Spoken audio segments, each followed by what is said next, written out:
کوہ قاف مشرق وسطی اور عرب کے مشہور افسانوں میں سے ایک افسانوی سلسلے کا نام ہے۔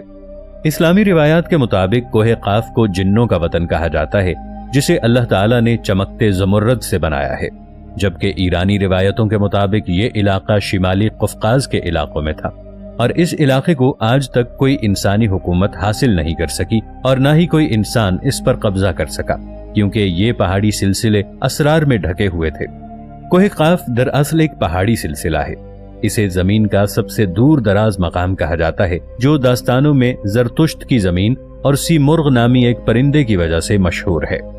کہتے ہیں کہ یہ پہاڑ سبز زمرد پر مشتمل ہے۔ اس زمرد کی وجہ سے آسمان کو سبز رنگ عطا کیا گیا ہے۔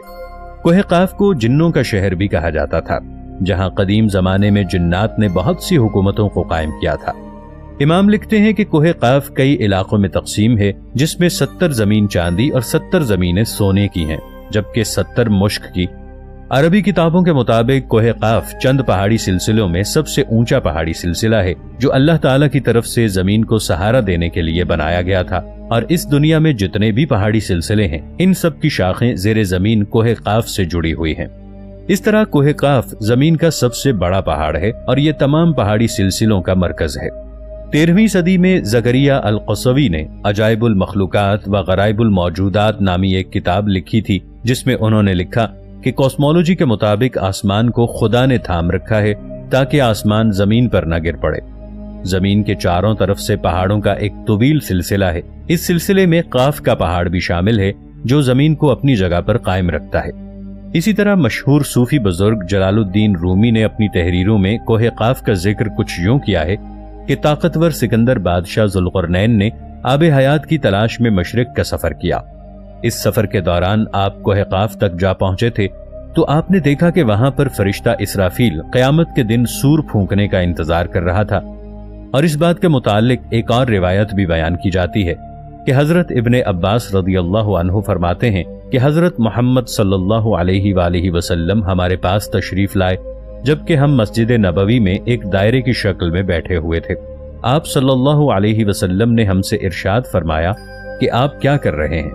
ہم نے عرض کی، یا رسول اللہ صلی اللہ علیہ وآلہ وسلم، ہم اس چیز پر غور کر رہے ہیں کہ سورج کیسے طلوع ہوتا ہے اور غروب ہوتا ہے۔ تو آپ صلی اللہ علیہ وآلہ وسلم نے فرمایا کہ تم نے اچھا کیا، اس طرح مخلوق میں فکر کیا کرو، کیونکہ اللہ جس کے لیے چاہتا ہے وہ پیدا کرتا ہے۔ تم یہ تعجب کرو کہ کوہ قاف سے آگے 7 سمندر ہیں، ہر سمت 500 سال سفر کرنے کے طویل ہے۔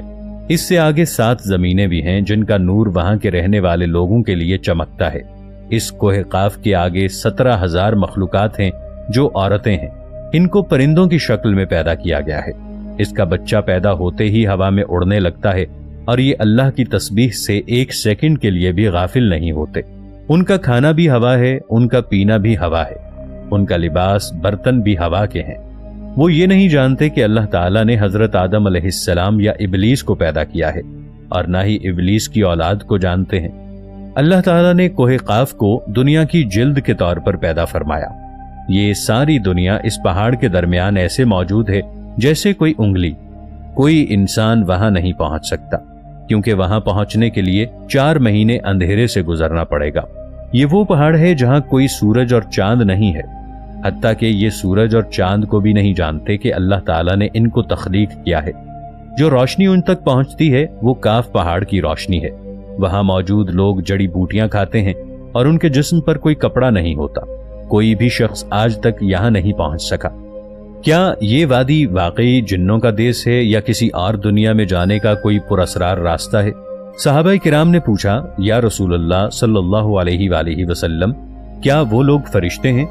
آپ نے ارشاد فرمایا، نہیں، مگر اللہ تعالیٰ سے ان کی فرما برداری بالکل فرشتے جیسی ہے۔ آپ صلی اللہ علیہ وسلم نے فرمایا کہ معراج کی رات میری ملاقات کوہ قاف کے لوگوں سے ہوئی تھی۔ وہاں کے لوگوں نے آپ صلی اللہ علیہ وآلہ وسلم کے اسلام قبول کرنے کی دعوت کو قبول کیا اور وہ مسلمان ہو گئے۔ صوفیاء کرام کے نزدیک کوہ قاف دراصل اس زمین میں موجود پہاڑ نہیں ہے، بلکہ کوہ قاف سے مراد مثال میں واقع وہ پہاڑی سلسلہ ہے جو بذریعہ کشف اولیاء کرام کے مشاہدے میں آتے ہیں۔ جیسا کہ خواجہ فرید الدین عطار جیسے صوفیاء نے اس تصور کا مشاہدہ کیا ہے۔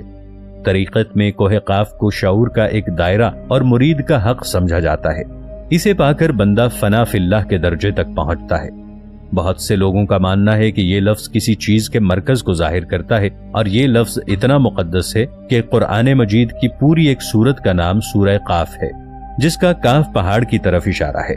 اس میں اللہ تعالیٰ کی وحدانیت، موت اور زندگی کا نظریہ پیش کیا گیا ہے۔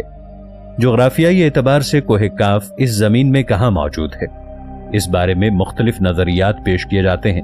زیادہ تر مورخین اس بات پر اتفاق کرتے ہیں کہ عربی داستانوں کے کوہ قاف دراصل موجودہ روس میں قفقاز یعنی کوہ قاف کے پہاڑی سلسلے کی بلند ترین چوٹی ماؤنٹ البروس ہے، جو کہ 18,506 فٹ یعنی 5,642 میٹر بلند ہے۔ یہ واضح نہیں ہے کہ کوہ قاف کا سلسلہ یورپ میں ہے یا ایشیا میں۔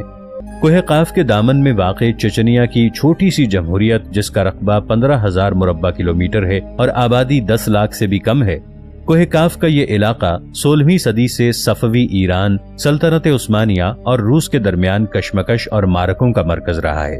مگر چچنیا کی عوام نے اپنی آزادی کی جنگ کا آغاز اس وقت کیا جب 18ویں صدی کے آخر میں عیسائی جارجیا نے ماسکو کے ساتھ اتحاد کر لیا اور چچنیا ایک طرف، جنوب میں جارجیا اور شمال میں روس کے گھیرے میں آ گیا۔ اس کے علاوہ اس میں آرمینیا، آذربائیجان، تاجکستان، روس اور چچنیا جیسے ممالک بھی شامل ہیں۔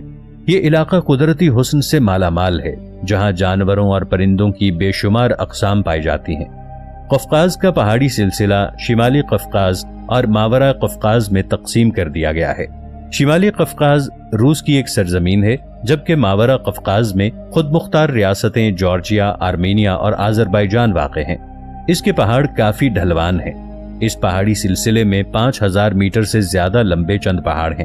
سب سے اونچے اور لمبے پہاڑ البرس اور کاسپک ہیں، جن کی بلندی بالترتیب 5,642 اور 5,033 میٹر ہے۔ ان پہاڑوں میں برف سے لپٹی ہوئی سفید 2 چوٹیاں ہیں۔ دراصل یہ پہاڑ مردہ آتش فشاں ہیں۔ پہاڑوں کی مخروطی شکل ڈھلوانوں پر گرم گیسوں کا اخراج اور معدنی پانی کے سرچشمے سے آتش فشانوں کے پھٹنے سے گزرے وقت کی یاد آ جاتی ہے، جس علاقے میں معدنی پانی کے چشموں کی زیادتی ہے۔ سب سے مقبول سرچشموں کے نام نارزان، برزومی اور یاسین توکی ہیں۔ ان کے نزدیک مشہور صحت گاہیں اور تفریحی مقامات واقع ہیں، جہاں روسی لوگ سوویت کے زمانے سے آرام و تفریح کرنا پسند کرتے ہیں۔ یہاں آبشاروں اور چھوٹے چھوٹے چشموں کو دیکھ کر ایسا لگتا ہے کہ آسمانوں سے جنت زمین پر اتر آئی ہے۔ یہاں آبادی بہت کم ہے۔ یہ پہاڑی سلسلہ ایشیا کو یورپ سے جدا کرتا ہے۔ اگر کوہ قاف کو خلائی سیٹلائٹ سے دیکھا جائے تو یہ علاقہ سفید پٹی جیسا نظر آتا ہے۔